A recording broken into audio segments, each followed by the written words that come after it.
ನಮ್ಮ ಸರ್ಕಾರ ಅಧಿಕಾರಕ್ಕೆ ಬಂದಾಗ 1,16,000 ಎಕರೆ ಭೂಮಿನ ಬೆಂಗಳೂರು ಸುತ್ತಮುತ್ತ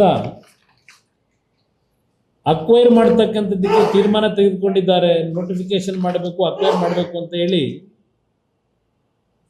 ಸಿದ್ದರಾಮಯ್ಯನವ್ರ ಭಾಷಣ.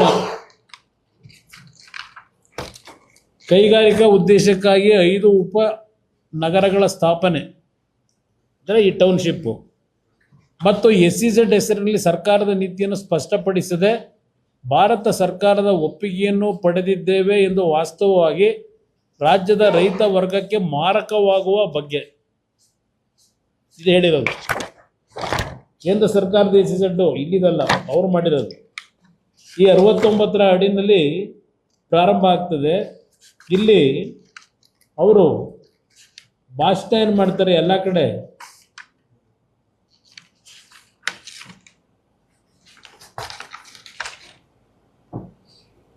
ಫಲವತ್ತಾದ ಜಮೀನನ್ನು ತೆಗೆದುಕೊಳ್ಳಿ ಅಂತ ಹೇಳಿಲ್ಲ ಸಿದ್ದರಾಮಯ್ಯ ಅವರು. ನನಗಿರುವ ಬ್ರೀಫನ್ನು ನಾನು ಹೇಳಿಬಿಡುತ್ತೇನೆ, ಆಮೇಲೆ ಅವರು ಮಾತನಾಡಲಿ ಅಂತ ಹೇಳಿ 2005ರಲ್ಲಿ ಒಂದು ಆ್ಯಕ್ಟನ್ನು ಕೂಡ ಮಾಡಿದ್ದಾರೆ. ಇಲ್ಲವೆಂದು ನಾವು ಹೇಳುವುದಿಲ್ಲ.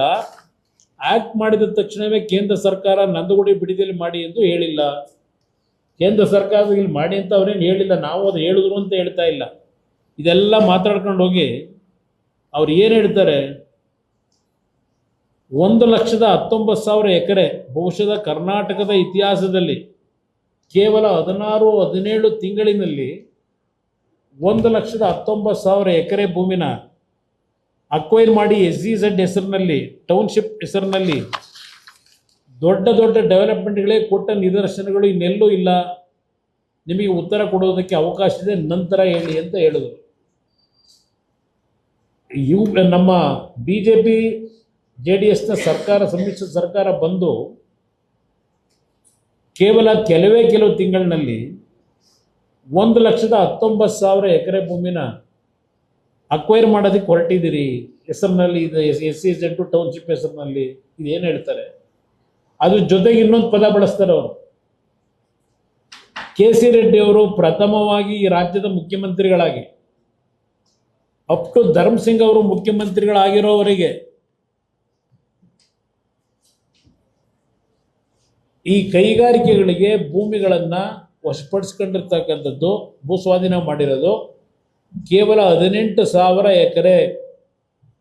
ಅವ್ರು ಭಾಷಣ ಮಾಡಿರೋದು ಸಿದ್ದರಾಮಯ್ಯನವರು ಮತ್ತು ಈಗಿನ ಮುಖ್ಯಮಂತ್ರಿಗಳು ಎಲ್ಲರೂ ಮಾತಾಡಿದ್ದಾರೆ.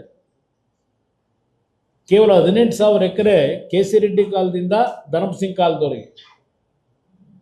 ನೀವು ಅಧಿಕಾರಿಗೆ ಬಂದು ಕೇವಲ 5-6 ತಿಂಗಳಲ್ಲಿ 1,19,000 ಎಕರೆ ನೀವು ಅಕ್ವೈರ್ ಮಾಡೋಕ್ಕೆ ಹೊರಟಿದ್ದೀರಿ ಅಂತ ನಮ್ಮ ಮೇಲೆ ಚಾರ್ಜು. ಆಮೇಲೆ ಅದೇನೋ ಸುಳ್ಳು ಪಳ್ಳು ಏನೇನೋ ಹೇಳ್ಕೊಂಡವ್ರು ಇವ್ರು ಹೇಳ್ತಾರೆ, ಅವ್ರು ಹೇಳ್ತಾರೆ, ಎಲ್ಲ ಆಗಿದೆ.